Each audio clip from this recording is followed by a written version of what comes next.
complicate the design tremendously. But it produces rather bizarre geometry. So this geometry, when we analyze it, produces numbers. Numbers keep popping out. Numbers that shouldn't be there. Things like universal constants. That has been known for over 100 years. The phi constant, the golden ratio, but we have now strange numbers like Euler's number coming up in the design. Could this geometry produce a message? The Great Pyramid is situated within a whisker of latitude 30. It seems like the latitude choice was derived from astronomy, because there's a lens effect of the atmosphere of the Earth, and when you take that into account, the tiny error shy of latitude 30 goes away. They were on astronomical latitude 30, if you like. Seems like a very deliberate choice, because it's not a random latitude. It's 1/3 of the way between the equator and the North Pole.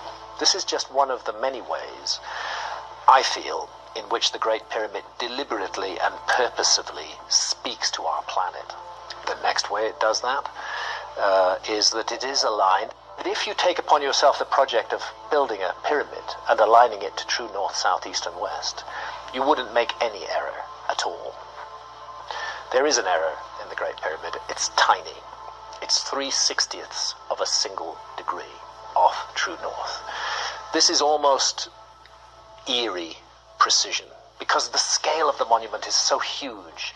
This thing is 481 feet high. It has a footprint of slightly more than 13 acres. It weighs 6 million tons. It consists of 2.5 million individual blocks of stone. You're taking that whole gigantic mountain of stone and you are aligning it within just 3/60ths of a single degree of true north. We're not talking about magnetic north, which varies. We're talking about astronomical north, the true north of this planet. It's a very remarkable thing, and that's the north of this planet. Once again, the Great Pyramid is speaking to the Earth. Could the pyramid be revealing something else about our planet? Then you find something else as you go deeper.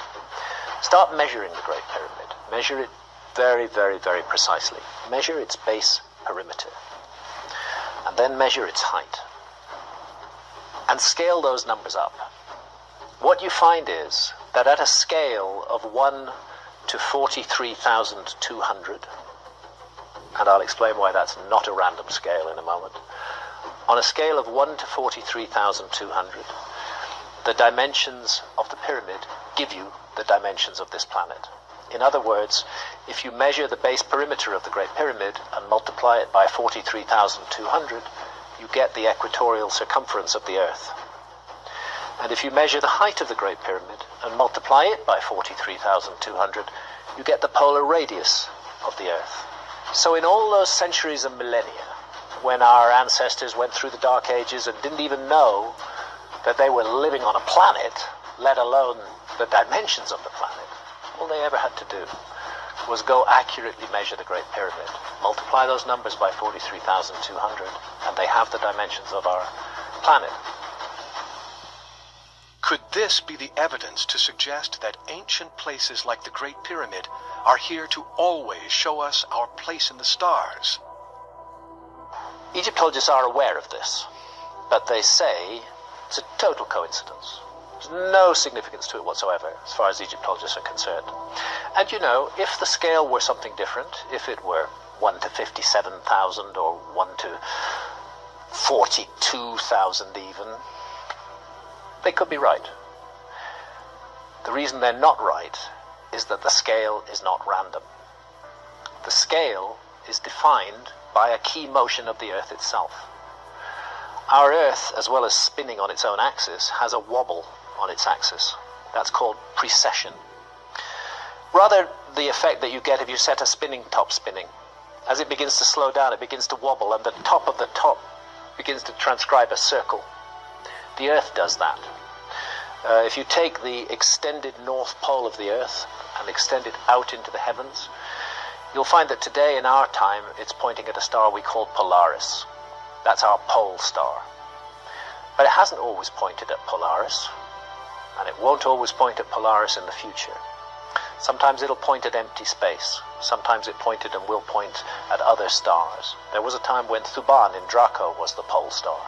That's because of the precessional wobble on the Earth's axis. The extended north pole of the Earth isn't always pointing at the same place. Over a cycle of 25,920 years, it's doing that.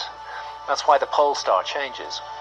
At the same time, on the horizon, and we know that ancient cultures had a great interest in particular moments of the year, particularly the equinoxes, when night and day are of equal length. It was an obsession of ancient cultures. What was the constellation that lay in the place on the horizon where the sun rose on the spring equinox? What was the constellation that housed the sun? This is familiar language in astrology. What's the constellation that housed the sun on the spring equinox? In our epoch, it's the constellation of Pisces. We live in the age of Pisces, near the end of it, as a matter of fact. It's not an accident that the early Christians used the fish as their symbol, because Christianity began at very near the beginning of the age of Pisces. Each one of these zodiacal ages lasts for 2,160 years. And then the sun transits out of, on the equinox, transits out of one constellation and into another. So we indeed do live in the dawning of the age of Aquarius. Because of the precessional motion of the Earth, because of this change, this wobble on the Earth's axis, the constellation that houses the sun on the equinox is shifting out of Pisces and into Aquarius. That shift will be complete within the next 100 or 150 years. What we have here is a process that operates at the rate of 1 degree every 72 years. We allocate 30 degrees to each of the 12 constellations of the zodiac. Multiply 72 by 30 and you get 2,160. That's a zodiacal age. Take the whole cycle of the zodiac, the whole 12 constellations, each with 2,160 years.